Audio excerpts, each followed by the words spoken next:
Welcome to Raghav media channel. உங்களிடமும் விற்பனைக்கு இருக்கக்கூடிய வீடு, தோட்டம், நிலம் இருந்தால் ஸ்கிரீனில் இருக்கும் நம்பருக்கு தொடர்பு கொள்ளவும். உங்களின் அனுமதியுடன் உங்களுடைய விற்பனைக்குரிய இடத்தை எந்தவித கட்டணமும் இன்றி இலவசமாக நமது ராகவ் மீடியா சேனலில் பதிவு செய்து தருகிறோம். இந்த வீடியோவில் குடியிருப்புகளுக்கு மத்தியில் லோ பட்ஜெட்டில் வீடு விற்பனைக்கு வந்திருக்குங்க. அதை பற்றி பார்க்கலாம். இந்த வீட்டோட மொத்த விலையே 14 லட்சம் தாங்க. பேங்க் லோன் வசதியோடு இந்த வீடு விற்பனைக்கு வந்திருக்கு. ஒரு பெட்ரூம், ஒரு ஹால், ஒரு கிச்சன் ரூம் இருக்குது. அவுட் சைடில் ரெஸ்ட் ரூம் கொடுத்துருக்குறாங்க. இந்த வீடு திருப்பூர் மாவட்டத்தில் லொக்கேட் ஆகிருக்குங்க. ஷார்ட்ஸ் பார்க்குறவங்க வீடியோவுக்கு கீழே இருக்கக்கூடிய லெட்டர்ஸை கிளிக் பண்ணிங்கன்னா ஃபுல் வீடியோ லிங்க் வரும்.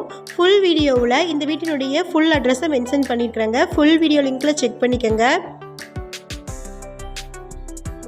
வீடியோக்குள்ளே போகிறதுக்கு முன்னாடி நம்ம சேனலை இது வரைக்கும் சப்ஸ்கிரைப் பண்ணாதவங்க சப்ஸ்கிரைப் பண்ணிக்கோங்க. கூடவே பெல்லைக்கான் கிளிக் பண்ணி பெல்லைக்கானுக்கும் பக்கத்தில் இருக்கக்கூடிய ஆல் பட்டனை ப்ரெஸ் பண்ணிட்டீங்கன்னா நாங்கள் அப்டேட் பண்ணுற வீடியோக்கள் உங்களுக்கு நோட்டிஃபிகேஷனாக வரும். இந்த வீடியோ உங்களுக்கு பிடிச்சிருந்தா இந்த வீடியோவுக்கு அப்படியே ஒரு லைக் கொடுத்துருங்க. உங்களுடைய லைக்ஸ் தாங்க நாங்கள் அடுத்தடுத்து வீடியோக்கள் போடுவதற்கு ஒரு மோட்டிவேஷனாக இருக்கும். இந்த வீடு திருப்பூர் மாவட்டமில் திருப்பூர் டு பல்லடம் ரோட்டில் இருக்கக்கூடிய வீரபாண்டி பிரிவில் இருந்து ஜேஜே நகர் போகிற வழியில் லொக்கேட் ஆகிருக்குங்க. மொத்தமாக 1.25 சென்ட்டுக்கும் கொஞ்சம் கம்மியாக இடம் இருக்குங்க. 1.20 சென்ட் இடம் இருக்குது. இது வடக்கு பார்த்த வீடு.